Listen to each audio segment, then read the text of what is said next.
NSFW. What is the scariest theory known to man? We are actually the most advanced beings in the universe right now. And the fear of invading aliens taking our planet for resources is actually just the fear of what we will become. As scary as this is, I think it's fun to think about. I like this one.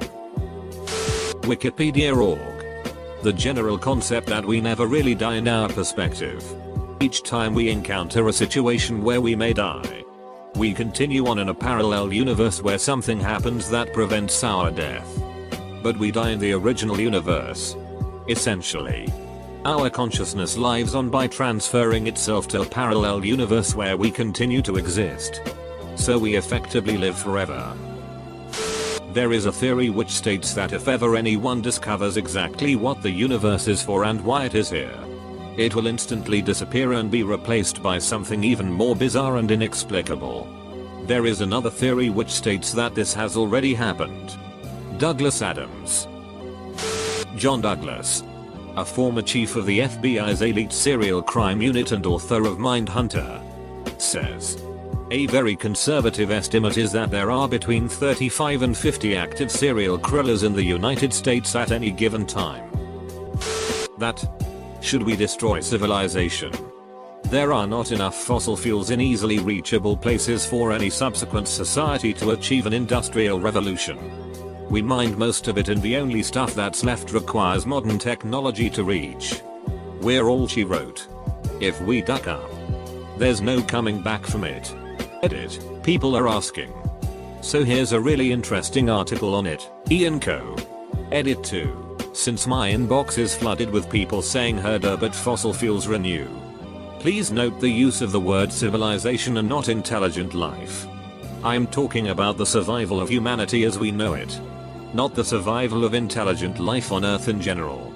I'm sure the lizard people will rule once we're gone. But I'm not talking about that. Or extinction. For me it's solipsism. Easiest way to explain it is with a quote from Wiki. Solipsism, the philosophical idea that only one's own mind is sure to exist. As an epistemological position, solipsism holds that knowledge of anything outside one's own mind isn't sure. The external world and other minds cannot be known and might not exist outside the mind. As a metaphysical position, solipsism goes further to the conclusion that the world and other minds do not exist. Basically, every person you see, including family and friends, are possibly figments of your imagination and you can never know for sure. That any computer to be able to pass the Turing test would also be able to see that it would be a bad thing to do so. That there could be a machine right now that could act as a human but is also intelligent enough to know not to let us know it could. The brain in a vat theory. The brain in a vat is an element used in a variety of thought experiments intended to draw out certain features of our ideas of knowledge, reality, truth, mind and meaning. It assumes the following, that the brain is the origin of all consciousness. The brain operates on electrical impulses. External stimuli can affect the way the brain operates. Any external stimuli to the brain can be simulated to a degree that the brain cannot distinguish these simulated stimuli from natural stimuli. The point is that you could be a brain in a jar, being fed false impulses for your entire life by an external source. Or you, still a brain in a jar, could be hallucinating your entire life from lack of stimuli. There's a theory that our universe is in a false vacuum that will eventually collapse and completely destroy or ultimately alter our universe. That would mean that no matter how far we develop, no matter how many planets we'll settled, and no matter how many medical feats humanity will have accomplished, we would have a deadline where we would be forever deleted. Virtually all of mankind's fears, falling, spiders, etc., are based on things that were threatening to our ancestors. So keeping this in mind, why do so many of our images of monsters and demons look the same? That we live in a simulation. It's not hard to believe that one day we will be able to create a simulated world. Probably more than one. Maybe hundreds. Maybe our simulated worlds will become advanced enough to make their own simulated worlds. And so on. We might be living in a simulated world, We could be living in the simulated world of a simulated world. I'm forgetting the name of the theory right now. But the theory follows something along the lines of this. The sole reason for every single human achievement throughout history is due to our innate and deep fear of death. We are beings that think beyond just instinct and understand that every one human will cease to exist. This fear of non-existence has driven us to create everything we have made today. Kinda the opposite of the will to power theory in psychology. Neil deGrasse Tyson's greatest fear is that aliens have already found us and decided we are too primitive to be worth contacting. Just another way of saying we're not ripe enough for harvest. You could be stuck in a time loop right now and you would not be able to notice it, let alone escape it. This doesn't bother me in the slightest. If this is life infinity for me, cool. Hasn't bothered me in the slightest, and frankly I'm cool with being given a second shot. It didn't bother you the last time either. So that's good. That space is a lot like a jungle. We're basically here on Earth shouting out into the darkness with our satellites and technology. We're telling whatever might be out there exactly where we are. But in the jungle, monkeys don't try and contact tigers for good reason. We have no idea what's really out there. Most of the time, jungles are noisy places, filled with the calls of various animals. Some monkeys will even give out warning calls at the sight of a predator. There are very few things that will make a jungle go silent, or cause all of the fish on a reef to suddenly flee. None of them bode well for a careless human interloper. Let's hope space isn't like that. The Berenstein Bears theory. Go to your mom's house sometime and take a look at all those old books. And you'll see that the name is, and has always been, Berenstein. With an A. Don't you feel stupid now for misreading it throughout your whole childhood? Well, one theory states that the Berenstein dilemma is a small side effect of our universe intersecting with a parallel dimension sometime in the 90s. And everyone who remembers the bear's original surname are experiencing residual memories from another dimension. The first time I heard this I thought I was crazy because I distinctly remembered the original spelling with an E. Because I always pronounced it Berenstein. Edit, to those writing off the spelling difference as a careless discrepancy between publishers. The books were not named for the bears themselves, but rather for the authors Stan and Jan Berenstein, or Berenstein, depending on which dimension you lived in. Which means one effect of the dimensional shift that supposedly happened only a few years ago was the altering of the Berenstein family name at some point in the past. Those who remember the name with an A are simply remembering the new timeline. The scary robo-basilisk thingy. The idea that if we don't help an army to be made now when it is made it will punish those who didn't help it and punish the ones who knew about it and decided not to help it more. So if you're reading this you could get murdered by a robot. Edit, added name so you know it's scary and you know you are dooming yourself. Instead of me dooming you etc. Definitely the great filter theory. As it makes us look like naive simpletons merrily rowing towards the edge of Niagara Falls, singing all the way.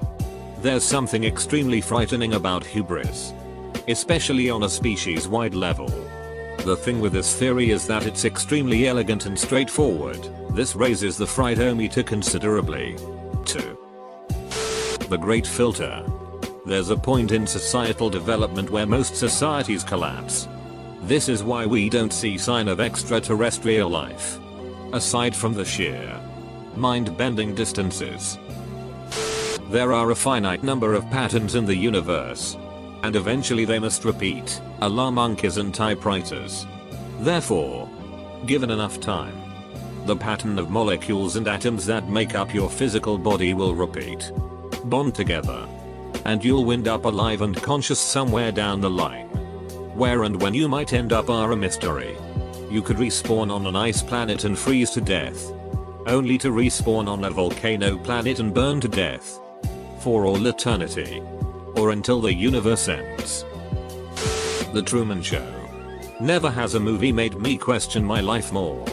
Every now and then I still think, maybe I'm Truman and they made the movie to give me a hint of what's going on with my life and I need to break the wall. I always think that if I have been in a Truman Show style of experiment my whole life, it was pretty ballsy of the conductors to let me watch that movie. The Lucifer principle always is a good one to see how humans actually aren't as good as we like to think. It proposes that evil is rooted into our genetic coding as a byproduct of years of evolution and natural selection. In other words, humans exist as they do and are as successful as they are because we disregard other species' needs in order to stay at the top of the biological pecking order. So while humans always preach and boast themselves about how much they care and are sympathetic due to higher intelligence, yet disregarding that is how we came to be on top and survive. Phase shift. Everyone has heard of phase change, water turning to ice because it loses energy. Well, oddly enough, the same thing can happen to our universe. We know this because it has already happened. A short time after the Big Bang, a phase shift took place as the universe cooled. A part of the universe completely changed and destroyed the old part of the universe. This new universe then engulfed the old universe from the inside out, destroying everything and creating new laws of physics as it happened. This can potentially happen again at any time. If it does happen again, everything will be destroyed in an instant. It's possible I'm the only observer of the universe. Everything, the Earth, the universe itself, the laws of physics, even people who describe identical experiences to my own, were made up by me. Whatever entity I am, who possesses awareness for an unknown reason. Consciousness is just a weird aberration in evolution. And other life in the universe may be highly intelligent, but not actually consciousness. So, even if we found out they're aliens somewhere out there, we still, in a sense, be alone. Our minds are just neurons firing off in a specific way.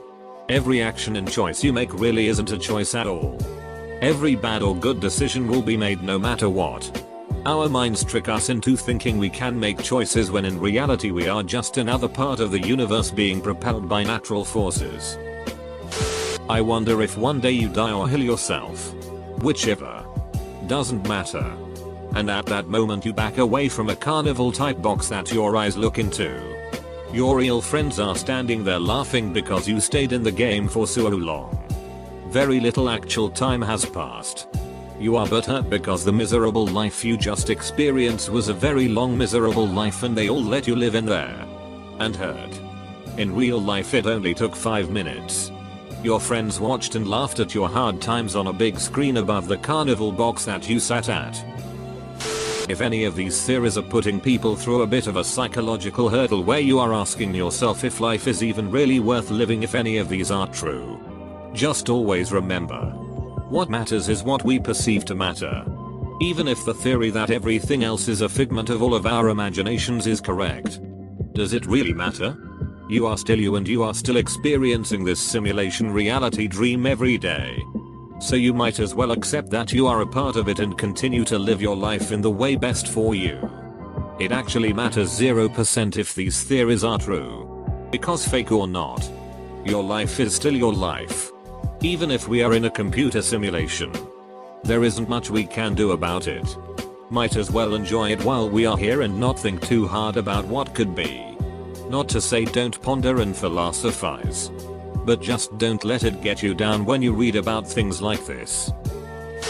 My favorite by far is the 5-minute hypothesis that Bertrand Russell put forth, that all things, including all memory, were all created 5 minutes ago. It's totally impossible to prove. But if you sit and think about every time you blink could have been the first time you ever actually did it, shit will keep you up at night. This will be buried, but I dated a guy who works for a company in Washington, D.C. Apparently when the House of Cards came out, a ton of political people started freaking out because the storylines are so true that they thought someone was talking. So a huge majority of them hired his company to keep them safe.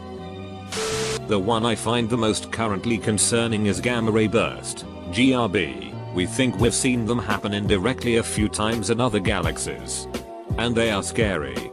Basically, if a blue giant star, real big and hot, Top 5% goes up.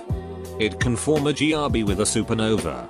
Whilst a supernova will pretty much never hit much outside a few light years, a gamma flash can easily hit across the galaxy in effective range. If a strong GRB hits Earth, the entire atmosphere is taken with a GRB and the magnetic field of the Earth fails to go over it as well, rendering us extinct in milliseconds. Could have early warning by the visible supernova, but shortly after the hit would be unstoppable. The human eye only sees in a limited spectrum of electromagnetic waves. There is a theory that certain things only reflect waves outside our spectrum. This could explain feelings of paranoia or being watched when alone, because there is something there you can't see. The monkeys fear that deep down. People can care about 500 people. If the person isn't part of your family, your friends, your community, even there are some abstractions like country, but it's weaker, you can basically watch them starve and be unaffected. The theory being that people only care about their small sphere, like when monkeys lived in small communities. This is why the news is always trying to connect foreign tragedies to local audience. X. A person in this city has family in the Philippines and are waiting for news from the latest typhoon. Because unless it's somehow in your sphere you don't care. It's a theory that depicts humanity as pretty cold. Bro, you made it to the end? You're a ducking beast. I'll cut you a deal. Smash like and subscribe for more curated content. It's free and that's a great price.